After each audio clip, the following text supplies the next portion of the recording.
गांव में तो अच्छा नहीं लगता अगर रुके नहीं हम, तो रुक रुक के आ रहे हैं। अब क्या करें, देर हो गई। अच्छा, तो चुनाव का समय है और इस बार चुनाव में यहाँ से उम्मीदवार मेरे बड़े भाई राहुल जी हैं। जानते हैं उनको? जानती हैं? मिली हैं? क्या जानती हैं उनके बारे में? अच्छे नेता हैं। क्यों? कौन सा काम?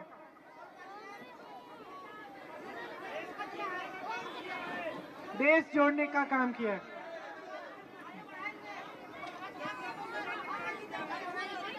तो मेरे भाई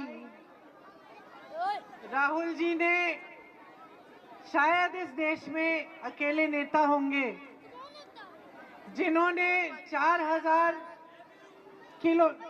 किलोमीटर की यात्रा, पैदल यात्रा की, सिर्फ आपकी समस्याओं को समझने के लिए, आपसे मिलने के लिए और ये समझने के लिए कि आपके लिए किस तरह की नीतियां बन सकती हैं। वो जब इस यात्रा पे निकले तो उनके दिल में ये बात थी कि आजकल देश में बहुत नफरत फैलाई जा रही है, समुदायों के बीच में, जातियों के बीच में, अलग अलग लोगों के बीच में। तो वो ये संदेश देना चाह रहे थे पूरे देश को कि ये देश एक है, हम सब एक बड़े परिवार की तरह हैं, हम सब उस परिवार के सदस्य हैं और साथ साथ जनता से मिलकर ये समझना चाह रहे थे कि आपकी सबसे बड़ी समस्याएं आज क्या है। तो जब वो इस यात्रा से आए तो उनको ये बात समझ में आई कि पिछले 10 सालों में सबसे ज्यादा अन्याय इस देश में देश के गरीब, देश के किसान, देश की महिलाओं के साथ हुआ है। उनको ये एहसास हुआ कि जो नरेंद्र मोदी जी की सरकार है, जो 10 सालों से चल रही है, उसकी सारी नीतियां जनता के विरोधी नीतियां हैं। जो नीतियां बन रही हैं वो सब बड़े बड़े खरबपतियों के फायदे के लिए बन रही हैं। जो देश का किसान है वो आज पिस रहा है, कमा नहीं पा रहा है खेती से, चाहे कितनी भी मेहनत कर ले, सब कुछ इतना महंगा हो गया है। खेती के सारे सामान महंगे हो गए हैं, उन पे जीएसटी टैक्स लग गई है, तो खेती से कमाई हो नहीं पा रही है। आप लोग मेहनत से अपने बच्चों को बड़ा करते हो, उनको पढ़ाते हो, लिखाते हो, चाहे कितना भी गरीब परिवार हो। आज सबसे पहला मकसद तो यही होता है कि बच्चे पढ़ लिख लें, क्योंकि फिर बच्चे बड़े होकर रोजगार लेंगे, कमा लेंगे, अच्छी नौकरी मिलेगी। लेकिन आज परिस्थितियां ये हैं कि आप मेहनत से पढ़ाते हैं, लिखाते हैं, फिर भी नौकरी की कोई संभावना नहीं है, रोजगार की कोई संभावना नहीं है, क्योंकि देश में 45 सालों में सबसे ज्यादा बेरोजगारी आज है जो मोदी जी की सरकार में है। और सबसे ज्यादा महंगाई भी, जिस तरह से आप लोग सब जानते हो कितनी महंगाई है, उसका सामना आप कर रहे हो। मेरी बहनें यहाँ बैठी हैं, आप दुकान जाती हो, आधी चीजें छोड़ के आ जाती हो। अगर मन में, भैया आप सामने से हट जाएंगे, आप हट जाएं, आप इधर आ जाइए, इधर आ जाइए, नहीं आपका कैमरा इधर आ जाए, ठीक है। आप दुकान जाती हो तो जब सामान खरीदने जाती हो तो ये सच है कि नहीं कि आधी चीजों के लिए सोचते चलो ये छोड़ देते हैं, अगली बार ले लेंगे, है ना? सोचती हो कि नहीं, अभी नहीं लेंगे इसको। कोई बीमार पड़ता है घर में तो इलाज कैसे करना है, घबराहट होती है कि नहीं? होती है ना। बच्चों के लिए नई वर्दी खरीदनी है, एग्जाम के लिए कुछ खरीदना है, फीस भरनी है, कोई बड़ा बच्चा है तो उसको ट्यूशन में भिजवाना है परीक्षा करने के लिए, भर्ती के लिए। तो सब बड़ी बड़ी समस्याएं हैं। महंगाई की वजह से आप कुछ खरीद नहीं पा रहे हो, कुछ सस्ता नहीं है। कोई सोच नहीं सकता था कि एक जमाने में अगर कोई कहता कि एक सिलेंडर 1200 का है कोई सोच नहीं सकता था कि ऐसा होगा। मिट्टी का तेल इतना महंगा है, बंदी हो गया है, मिल ही नहीं रहा है। देखो, अच्छा क्यों, क्या हुआ? अच्छा, चीनी भी बंद हो गई। चीनी कैसे? अच्छा अच्छा, देख लीजिए। लेकिन मोदी जी कहते हैं कि आपको 5 किलो राशन मिलता है, और वो ये भी कहते हैं कि इसी 5 किलो में काम चलाओ, क्योंकि और कुछ नहीं देने वाली है सरकार तुम्हें। जब रोजगार की बात आती है तो मुंह बंद, जब किसानों के लिए कर्ज माफी की बात होती है तो मुंह बंद, जब आपके लिए राहत की बात आती है मुंह बंद। बड़े खरबपतियों को 16 लाख करोड़ रुपए कर्ज माफ किए हैं, 16 लाख करोड़ रुपए। कभी कभी मुझे समझ में ही नहीं आता कि ये इतने पैसे कितने हैं कि मैं गलती से 16,000 बोल देती हूँ, क्योंकि मेरे सोच से भी बाहर है कि 16 लाख करोड़ रुपए कितने पैसे होंगे कि ये अपने मित्रों को माफ कर रहे हैं, और देश का किसान गरीबी के दलदल में फंसा हुआ है। देश का किसान 10,000 रुपए के लिए, 50,000 रुपए के लिए आत्महत्या कर रहा है। मैं गई हूं ऐसे किसानों के घर में जो खाद के वितरण की लाइन में खड़े खड़े मर गए, जो 1.5 लाख रुपए का लोन लिया, उसको कर्ज लिया, वो चुका नहीं पाए, आत्महत्या कर ली। पूरा परिवार रो रहा है, पड़े हुए सारे वहां। लेकिन मोदी जी इसकी चर्चा कभी नहीं करेंगे। मोदी जी से ये के मुंह से ये बात कभी नहीं निकलेगी। मोदी जी आपको ये नहीं बताएंगे कि 10 सालों में इन्होंने कितने रोजगार बना के दिए हैं। आपको मालूम है, मैं अपने पिताजी के लिए प्रचार करती थी अमेठी में, प्रधानमंत्री थे उस समय। आपको मालूम है क्या प्रचार होता था हमारा प्रचार होता था, हमारे पिताजी ने ये काम किए हैं, BHEL लाए हैं, HAL लाए हैं, आपको रोजगार दिलवाया है, यहाँ से यहाँ तक सड़क बनाई है, वहाँ पे इतनी सारी पानी की टूटियां लगवाई हैं, पंप लगाए हैं, इंडिया मार्क 1 लगाए हैं। ये होता था हमारा प्रचार। हमारा प्रचार होता कब था कि देखो इतने काम किए हैं और हम इतने काम करना चाहते हैं। इनका प्रचार क्या है? इनका प्रचार है कि कांग्रेस धर्म विरोधी पार्टी है, ये कह रहे हैं, धर्म विरोधी पार्टी है। इनका प्रचार है कि कांग्रेस के नेता एक एक्सरे मशीन लाके आपके घरों में घुस के आपके गहने ले जाएंगे। सबसे पहले मैं जानना चाहती हूँ, कोई ऐसी एक्सरे मशीन है जिससे लोगों को गहने मिल जाएंगे? देश का प्रधानमंत्री आपके सामने प्रचार के समय, चुनाव के सामने कह रहा है कि अगर तुम्हारे पास 2 भैंसे हैं तो कांग्रेस पार्टी 1 भैंस चुरा लेगी। आप इस बात पे यकीन कर सकते हो? आप इस बात पे यकीन कर सकते हो कि देश का प्रधानमंत्री खड़ा है, देश में सबसे ज्यादा सत्ता इसके पास है, इनके पास है, सब कुछ है, शोहरत है, सम्मान है पूरे देश का, और ऐसी बातें कर रहे हैं। देश को 70 साल हो गए आजाद हुए हुए, 55 सालों के लिए कांग्रेस की सरकार है। कभी कांग्रेस की सरकार ने धर्म का विरोध किया? इंदिरा जी से प्रार्थना करना सीखा मैंने, इंदिरा जी से धर्म के बारे में सीखा, पिताजी के साथ मंदिरों में गई हूं, माता जी से सीखा, धर्म की परंपराएं, धर्म के असूल इंदिरा जी ने मेरी माता जी को सिखाए। और ये लोग कहते हैं कि हम धर्म के विरोधी हैं। कभी 55 सालों में कोई आपके घर आके आपके गहने ले गया? इंदिरा जी ने अपने गहने दिए देश को, जब जंग थी उन्होंने दिए। जवाहरलाल नेहरू ने जितनी भी उनकी जायदाद थी, ज्यादा से ज्यादा देश को दी। जब देश में आर्थिक तंगी थी उन्होंने दी। और ये लोग आपके सामने खड़े होके ऐसे झूठ बोलते हैं। इनको इतना आदर नहीं है जनता का कि जनता के सामने खड़े हो तो सच सच बताएं।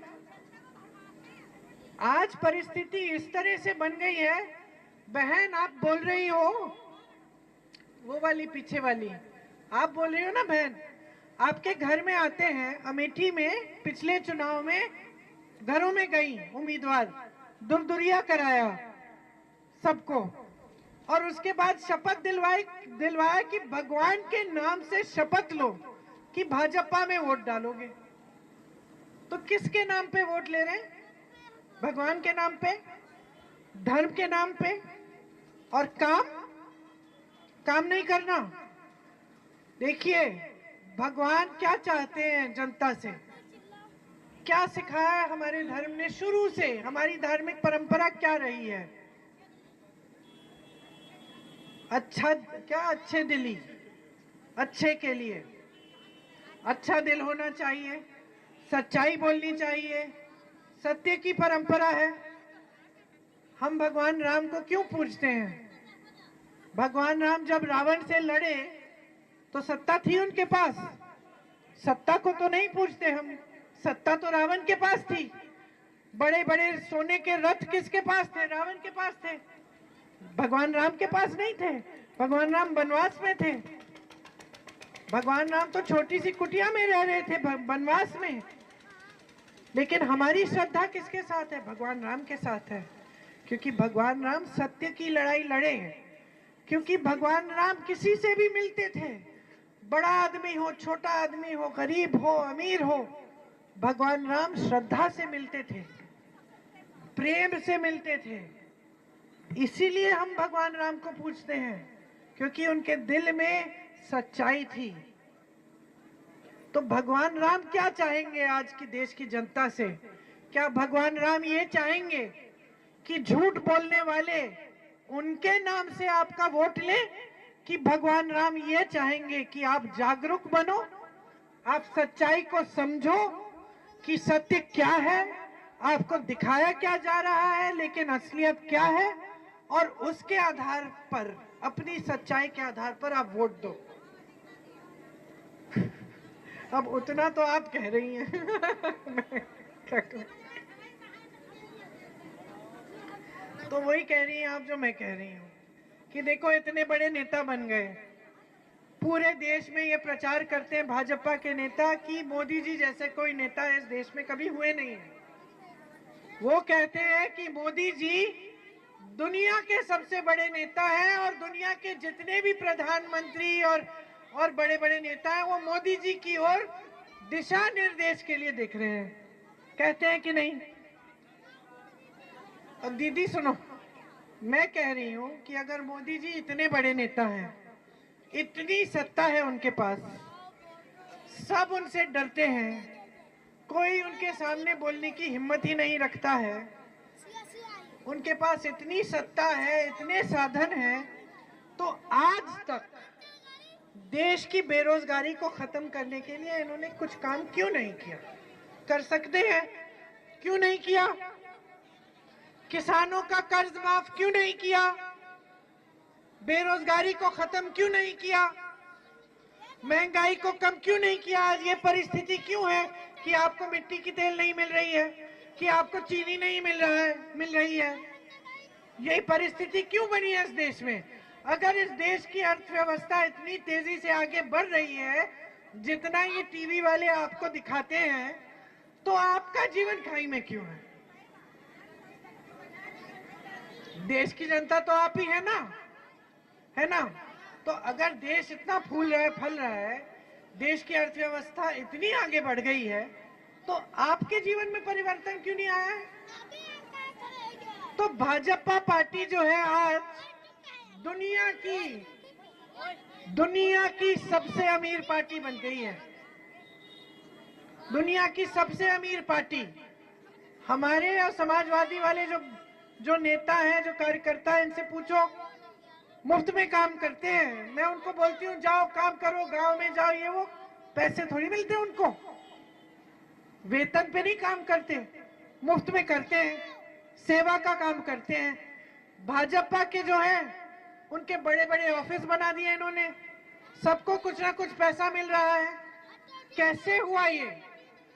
दुनिया की सबसे बड़ी पार्टी कैसे बनी? अगर आप सबसे ईमानदार नेता हो तो कहां से आया ये पैसा? आपने कहा था दुनिया में जितना भी काला धन छिपा हुआ है वो देश में वापस लाएंगे। आया? हमने तो नहीं देखा, आपने भी नहीं देखा। वो तो कहते थे जो जो आएगा उसमें से 15-15 लाख आपके खाते में जाएंगे। आए तो किसके खाते में गए? कहीं इनकी पार्टी के खाते में तो नहीं चले गए कि इतनी अमीर पार्टी बन गई कि इनके नेता इतने सक्षम बन गए।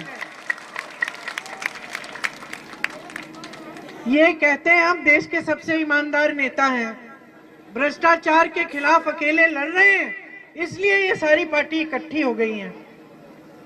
अगर ये सबसे ईमानदार नेता है तो ये से इतना चंदा कैसे ले रहे हैं इतने सारे लोगों से? गुजरात में एक पुल गिरा, सैकड़ों लोग मर गए, बह गए पानी में। उस पुल बनाने वाली कंपनी से चंदा किसने लिया? इन्होंने लिया। आपको वैक्सीन लगी, टीका लगा, कोविड वाला टीका लगा, सबको लगा, बच्चों को लगा, बड़ों को लगा, सबको लगा। हम सब उस समय सोच रहे थे कि भगवान जाने ठीक है कि नहीं, लेकिन हमने टीका ले लिया। प्रमाण पत्र मिला, मोदी जी का चेहरा था उस पे। उस कंपनी से 52 करोड़ चंदा लिया इन्होंने। आज पता चल रहा है कि तमाम लोग उस टीके को लेने से, काफी लोग हैं जिनका रिएक्शन हो रहा है, ऐसे गिर के मर रहे हैं। सबको घबराहट हो रही है, सबको घबराहट हो रही है। मुझे भी 2 टीके लगे। हम सब सोच रहे हैं कि भगवान जाने क्या था क्या नहीं था। उससे भी आपने चंदा लिया। आपने ऐसी कंपनियों से चंदा लिया जिस पे आप छापा मार रहे थे, चंदा ले लिया, छापे बंद कर लिए। ऐसी कंपनियों से लिया जिस पे आपने केस लगाए थे, चंदा लिया, केस ठंडे बस्ते में कर दिया। तो आप ईमानदार कहां से निकले? आपकी सच्चाई है सामने अब पूरे देश की, पूरा देश देख रहा है। जो वादे किए आपने रखे नहीं, जो बड़े इवेंट दिखाए जा रहे हैं देश को कि देश की बड़ी तरक्की हो रही है, वो तरक्की देशवासियों के घरों में तो आ नहीं रही है। आप महंगाई से इनको पीस रहे हो, कमा नहीं पा रहा है कोई। बेरोजगार तमाम युवा है, 30 लाख पद आपने खाली रखे हुए, किस लिए, किसको देंगे? खाली पद है, खाली नौजवान है, पद तो दे दो जो पड़े हैं, वो भी नहीं दिए। तो इस तरह से अगर सरकार चलेगी 5 साल और, तो इन्होंने तो पहले ही आपको बता दिया क्या करने जा रहे हैं। इनके नेता हर जगह जाके कहने लगे कि हम संविधान को बदलेंगे। ये बात फैलने लग गई, जनता समझने लग गई कि अगर संविधान बदल डाला इन्होंने तो हमारे अधिकार गए, हमारा आरक्षण गया, हमारे वोटों का अधिकार गया, जाने क्या क्या कर सकते हैं ये लोग। जब ये बात फैलने लग गई तो अचानक मोदी जी को लगा कि अरे अब वोट नहीं मिलेगा, क्योंकि जनता में ये बात फैल गई है, जनता नाराज हो जाएगी। तो अब मंचों से कहने लगे हैं कि नहीं नहीं, हम संविधान को नहीं बदलेंगे। फिर तुमने अपने नेताओं से क्यों कहलवाया सब जगह? क्योंकि नियत तो तुम्हारी यही है, नियत तो यही है कि जनता के अधिकारों को कमजोर करो। इसका प्रमाण आपने देख लिया है। ये मीडिया खरी है। आजकल आपको कुछ सच्चाई नहीं दिखती टीवी पे। क्यों नहीं दिखती? क्योंकि सारी मीडिया की कंपनी बड़े बड़े खरबपतियों ने खरीद रखी है, तो आपको सच्चाई दिखाने वाला कोई नहीं रहा। आज आप जो टीवी पे देखते हैं उसको मानो मत, वो सच नहीं है। आज आपकी सच्चाई वही है जो आप जी रहे हैं। वही मिट्टी की तेल की किल्लत, वही चीनी की किल्लत, वही महंगाई, वही किसान के कर्ज, वही गरीबी की दलदल। ये है सच्चाई आज इस देश की। और सबसे घिनौनी सच्चाई ये है कि इस देश की सरकार को कोई परवाह नहीं है, इसका कोई परवाह नहीं है। प्रधानमंत्री जी कट चुके हैं आपसे। वाराणसी उनका संसदीय क्षेत्र है। मैं उनको चुनौती देती हूं कि मंच पे खड़े होकर बताएं कितने घरों में गए हैं वाराणसी के अंदर, कितने गरीबों के घर के अंदर गए हैं। मैं चुनौती देती हूं उनको कि बताएं कि वाराणसी में जितनी समस्याएं, वो जानते भी हैं क्या समस्याएं हैं। जो महिलाओं की समस्या है, जो नाव की समस्या है वहां वो जानते हैं, जो पट्टों की समस्या है जानते हैं, किसानों की समस्याएं आज जानते हैं। क्या वो समझ पाते हैं कि किसान किस तरह जी रहा है?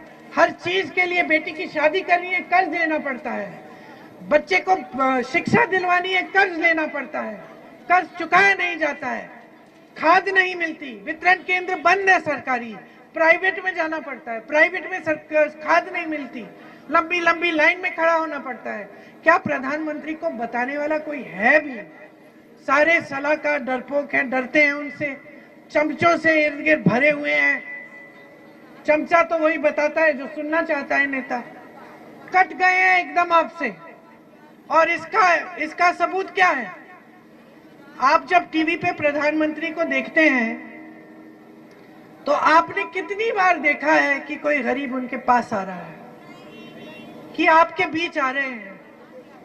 आप तो उनको रोड शो पे भी देखते हैं तो ऐसी ट्रक पे चल रहे हैं, इस तरफ सुरक्षा कर्मी, उस तरफ सुरक्षा कर्मी, जनता तो उधर है। और अगर कोई आना भी चाहे तो ऐसे करके उसको आने देंगे कि जैसे वो कोई आतंकवादी हो कि उसको मारने जा रहे हैं। ये इस देश की परंपरा नहीं है, ये ना हमारी धार्मिक परंपरा है और ना हमारे देश की राजनीतिक परंपरा है। इस देश की राजनीतिक परंपरा की नींव महात्मा गांधी ने डाली। महात्मा गांधी सब चीज धर्म के आधार पर करते थे, मतलब सत्य का पथ को पकड़ा था और सत्य के पथ पे चलते थे। इतने बड़े साम्राज्य को शिकस्त देने वाले महात्मा गांधी इकलौते थे इस पूरी दुनिया में जिन्होंने अहिंसा, बगैर हिंसा किए इस साम्राज्य को पटका। इकलौते ऐसे नेता थे। जब महात्मा गांधी जी को गोली लगी तो उनके मुंह से क्या निकला? क्या निकला? हे राम, हे राम निकला। वो एकदम एक धार्मिक इंसान थे और इसीलिए उनको महात्मा का नाम दिया था। एक महान आत्मा थे जिसने इस देश की राजनीति का आधार डाला, नींव डाली। और वो नींव ये थी कि सत्य के पथ पे चलना है, सेवा करनी है और जनता को हर पल सर्वोपरि रखना है। यही इस देश की राजनीति रही है। इंदिरा गांधी प्रधानमंत्री थी, आपके घरों में आती थी। मैं छोटे से छोटे दूर दराज इलाकों के गांव में जाती हूँ तो कोई बुजुर्ग महिला या पुरुष मिलते हैं, कहते हैं कि तुम्हारी दादी यहाँ आई थी तुमसे पहले। आज सुविधा है, गाड़ी है, हवाई जहाज है, हेलीकॉप्टर है। उस समय कोई सुविधा भी नहीं थी लेकिन वो पहुंच जाती थी। उनकी फोटो है, हाथी पे चढ़ के जा रही है गांव में जहां रास्ता नहीं है, कि किसी न किसी तरह संकट में है मेरे लोग, किसी न किसी तरह से मुझे जनता के पास पहुंचना है। और आज ये प्रधानमंत्री जो आपकी संकटों के बारे में सुनना ही नहीं चाहते, आपके बीच आना ही नहीं चाहते। आप टीवी में देखते हैं साफ सुथरे कुर्ते पजामे में, एक बाल इधर से उधर नहीं, कोई इनके पास नहीं, उनकी परछाई ही दिखती है। बस ऐसे ऐसे दो चार नेताओं को भी नहीं खड़ा करते, सब दूर दूर रहते हैं उनसे। जनता से तो एकदम कट गए हैं।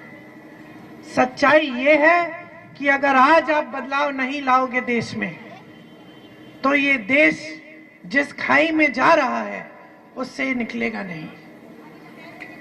और मैं इसलिए कह रही हूं क्योंकि अलग अलग स्तर पे क्या हो रहा है। एक तो समाज में फूट डाली जा रही है, समाज में फूट डाली जा रही है, आपको डराया जाता है, आपको बहकाया जाता है, आपका ध्यान भटकाया जाता है, आपकी बात नहीं होती। आपकी बड़ी बड़ी समस्याएं हैं, उन समस्याओं की बात नहीं होती। महंगाई, बेरोजगारी, महिलाओं पे जो अत्याचार हो रहे हैं, ये सब बातें नहीं होती। बातें होती है फिजूल की।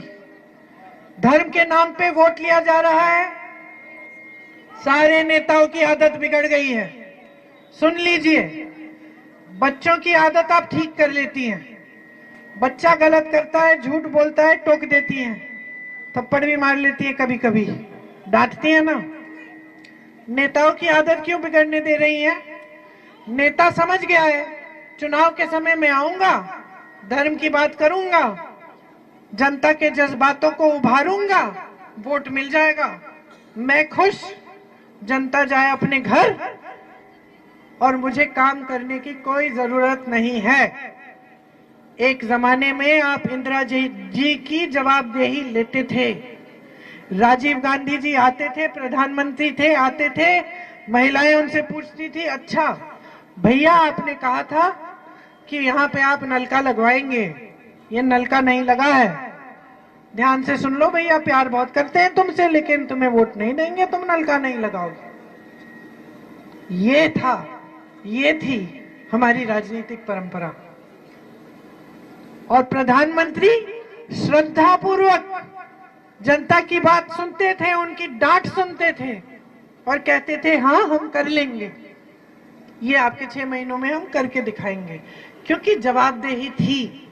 आज आदत बिगड़ गई है, आदत इतनी बिगड़ गई है कि मोदी जी से लेके छोटा से छोटा भाजपा का नेता आपके काम करने में कोई दिलचस्पी नहीं दिखा रहा है। वो सिर्फ सोचता है कि धर्म का नाम लो, भगवान का नाम लो और वोट मिल जाएगा। और ये आपको बदलना ही पड़ेगा, क्योंकि अगर ऐसे चलते चले गए हम तो आपके बच्चों का भविष्य नहीं बनने वाला है। आज चुनाव चल रहा है, पूरे देश में चुनाव है, चुनाव के बहुत सारे चरण हो चुके हैं। आज तक ये लोग मंच पे खड़े होकर सिर्फ यही बातें कर रहे हैं, कोई भैंस चुराने वाली बात, कोई मंगलसूत्र वाली बात, कोई धर्म की बात, कोई मंदिर मस्जिद की बात, ये सब बातें हो रही हैं, लेकिन असली बात नहीं हो रही है। और असली बात करने का समय आ गया है। आपको अपने भविष्य का और अपने बच्चों के भविष्य के बारे में सोचना है, भविष्य बनाना है बच्चों का, तो अभी से शुरू करो। कांग्रेस पार्टी गारंटी लाई है। गारंटी का मतलब है कि जो हम कह रहे हैं वो करके दिखाएंगे।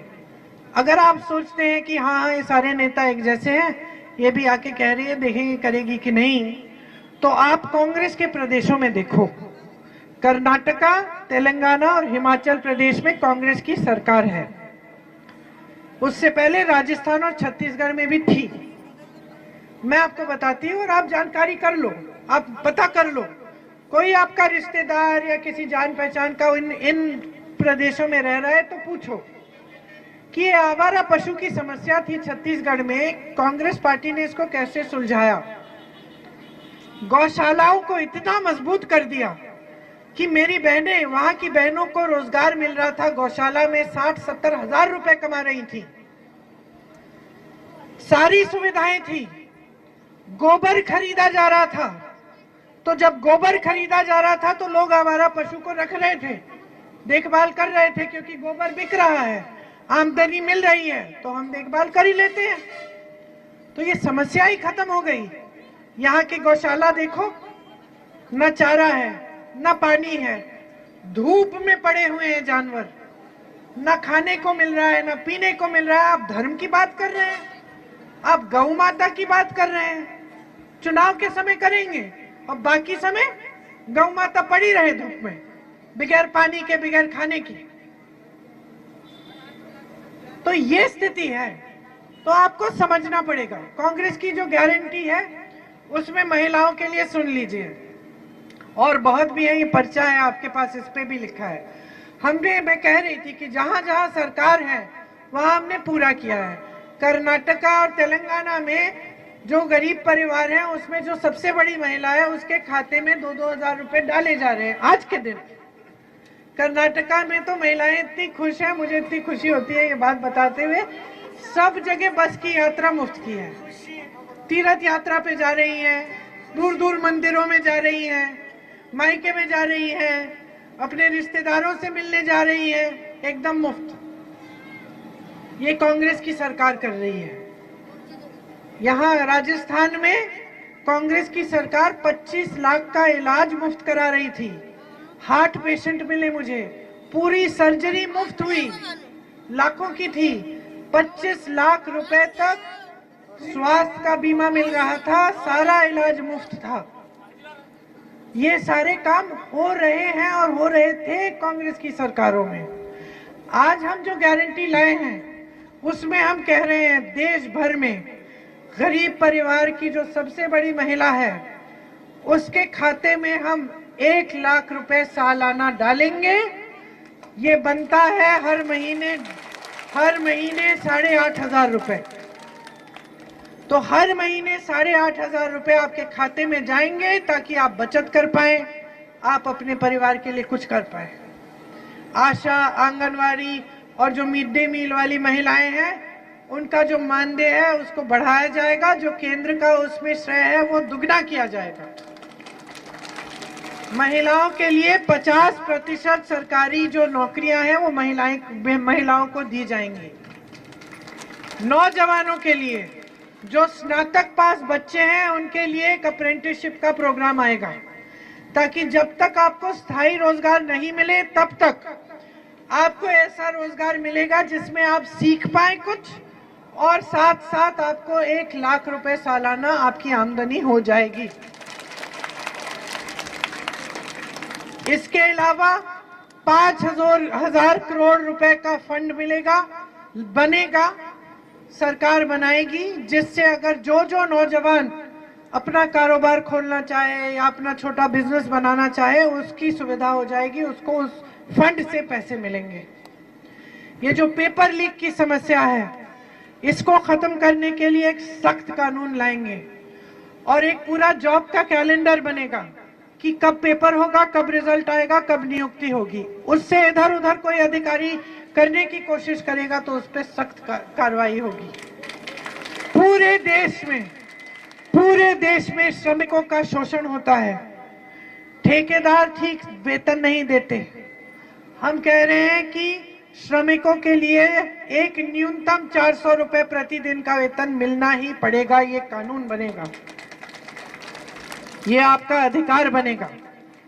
इसके साथ साथ 30 लाख पद खाली पड़े हैं सरकारी, इनको भरने का काम कांग्रेस करेगी, जो मोदी जी ने नहीं किया है। किसानों के लिए जितने भी सामान आप खेती के लिए इस्तेमाल कर रहे हो वो हम जीएसटी से मुक्त करेंगे। हमने पहले भी किसानों के कर्ज माफ किए हैं, छत्तीसगढ़ में किए, राजस्थान में किए। हम पूरे देश भर में एक किसानों के कर्ज का एक स्थायी आयोग बनाएंगे, ताकि जब आप कर्ज में हैं, डूबे हैं और आपको सहायता की जरूरत है, आप उस आयोग में जाकर सहायता पा सकेंगे। एमएसपी जो है, जो न्यूनतम समर्थन मूल्य है, वो कानूनी अधिकार बन जाएगा किसानों का। जो भी सरकार आएगी हमारे बाद, वो कानून होगा कि आपको न्यूनतम समर्थन मूल्य देना ही पड़ेगा, कोई सरकार पीछे हट नहीं पाएगी। इसके अलावा भी बहुत सारी ऐसी गारंटी हैं जो सारी मुझे याद नहीं है, इन पत्रों में आपको मिलेंगी, आप इनको ध्यान से पढ़िए। हमने करके दिखाया और हम करके दिखाएंगे। मैं कहना चाहती हूं जाने से पहले कि मेरी माताजी ने आपकी सेवा की, मेरी दादी जी ने आपकी सेवा की, दादाजी ने भी की, उनसे पहले पंडित नेहरू जी ने भी यहाँ पे किसानों के साथ आंदोलन किया, गिरफ्तार हुए, उनके पिताजी भी गिरफ्तार हुए। मेरे पिताजी ने अमेठी क्षेत्र में खूब सेवा की, इंदिरा जी शहीद हुई, उस समय आप ही की सांसद थी, पिताजी भी शहीद हुए, उस समय अमेठी के सांसद थे। पूरे परिवार ने हमेशा एक सेवा और समर्पण की परंपरा बनाई है आपके साथ, और आपने अपार प्रेम दिया है, इतना प्रेम दिया है, इतना सम्मान दिया है कि हम जीवन भर उसे चुकाने की कोशिश करें तो नहीं चुका पाएंगे। हमारी पीढ़ी दर पीढ़ी चुकाने की कोशिश करेगी तो नहीं चुका पाएगी। हम आपके प्रेम और आपके समर्थन के लिए बहुत आभारी हैं। मैं आपसे कहना चाहती हूं कि मेरे भाई, अगर आपके सांसद बनेंगे तो दिन रात एक करेंगे, आपके लिए कंधे से कंधे मिलाकर आपकी समस्याओं को सुलझाने के लिए काम करेंगे, आपके लिए खड़े होंगे। उनके चरित्र के बारे में कुछ बताना चाहती हूँ। वो हमेशा सच बोलते हैं और कभी कभी मुझे भी उनका सच कड़वा लगता है। कभी कभी मुझसे भी ऐसी चीज कह देंगे कि मुझे लगता है कि उफ, क्या जरूरत थी मुझे बोलने की। बाद में सोचती हूँ कि सही बात बोली भाई ने, क्योंकि भाई हमेशा सच्चाई बोलते हैं, उनके चरित्र में ही है। वो आपको यहाँ के आपको गुमराह नहीं कर सकते, आपको फुसला नहीं सकते, झूठ नहीं बोलेंगे। और दूसरी बात यह है उनके चरित्र के बारे में कि बचपन से ही वो अन्याय नहीं सहना जानते। अन्याय जहां देखते हैं वो लड़ जाते हैं। उनको पसंद नहीं है बिल्कुल कि किसी के साथ अन्याय हो। तो देख रहे हैं कि जनता के साथ बहुत अन्याय हो रहा है, जनता को बार बार गुमराह किया जा रहा है, बार बार ध्यान जनता का भटकाया जा रहा है। तो मैं आपसे कहना चाहती हूँ कि वो हमेशा आपसे सच ही बोलेंगे और हमेशा न्याय की लड़ाई में आपके साथ खड़े रहेंगे। आपके लिए समर्पित है, मैं भी समर्पित हूँ। आपसे उम्मीद यह है कि वोट डालने के समय आप पूरी जिम्मेदारी से सोच समझकर अपना वोट डालेंगे और अपने ही पक्ष में डालेंगे, अपने ही परिवारों को सक्षम बनाने के लिए, अपने ही भविष्यों को मजबूत बनाने के लिए डालेंगे। आपने बहुत ध्यान से मेरी बातें सुनी, खासतौर से मेरी बहन ने।